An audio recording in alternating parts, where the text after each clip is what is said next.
Hello, good evening. আজকে আমরা হালিম রান্না করব। এই জন্য আমরা হালিম মিক্স নিয়ে নিয়েছি। একটা, দুইটা, এই দুইটা। আর আমরা এখানে নিয়েছি খাসির মাথা। এখানে খাসির মাথা ধুয়ে একদম পরিষ্কার করে রাখা আছে। এরপরে আমরা মশলাটা তৈরি করব।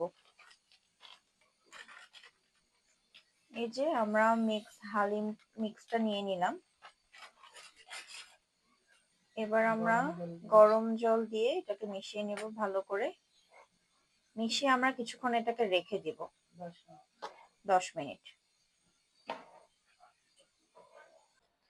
এবার আমরা মাংসটা ম্যারিনেট করার জন্য লবণ দিচ্ছি, পরিমাণ মতো হলুদ, কাঁচা মরিচ বাটা, আপনারা কেউ চাইলে শুকনো মরিচ ইউজ করতে পারেন, আর দিচ্ছি এখানে আদা বাটা।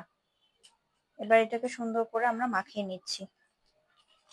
সুন্দর করে মশলাটা মাংসের গায়ে মাখিয়ে নেবেন। সুন্দর করে মশলাগুলো মাখিয়ে নিয়েছি। কড়াইতে তেল দিয়ে দিলাম পরিমাণ মতো। এরপরে কুচনো পেঁয়াজ আর কুচনো রসুনটুকু আমরা দিয়ে দিব। এটা কুচনো পেঁয়াজ। পেঁয়াজ এখন বেরেস্তা করা হয়ে গেছে। কিছুটা আমরা বেরেস্তার জন্য রাখবো, আর এই বেরেস্তার মধ্যে আমরা বাকি রসুনটুকু ভেজে নিব। যে বেরেস্তাটা তুলে রাখছি, রসুনগুলো দিয়ে দিচ্ছি।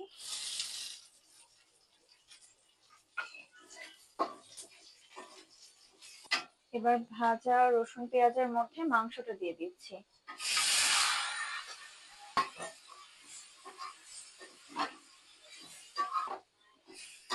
মাংসটা এখন সুন্দর করে আমরা কষিয়ে নিচ্ছি। কষানো হলে আমরা হালকা একটু জল দিব। মাংসটা প্রায় কষা কষা হচ্ছে। এখন এটার মধ্যে আমরা যে মশলাটা ছিল হালিম রেডি মিক্সের, সেই মশলাটা আমরা দিয়ে দিচ্ছি।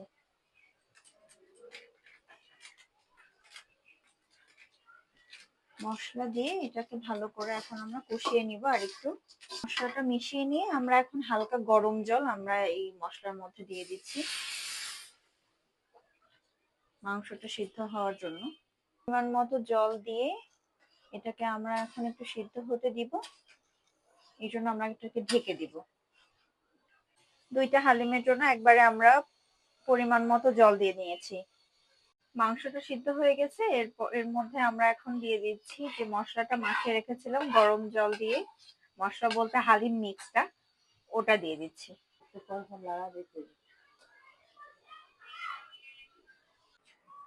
আমাদের হালিম একদম রেডি। এখন আমরা সার্ভ করছি। শসা, তারপরে কাঁচামরিচ, লেবু আর বেরেস্তা আমরা ছিটিয়ে এটাকে সার্ভ করে দিব। যে এবার বেরেস্তাটা দেওয়া হচ্ছে।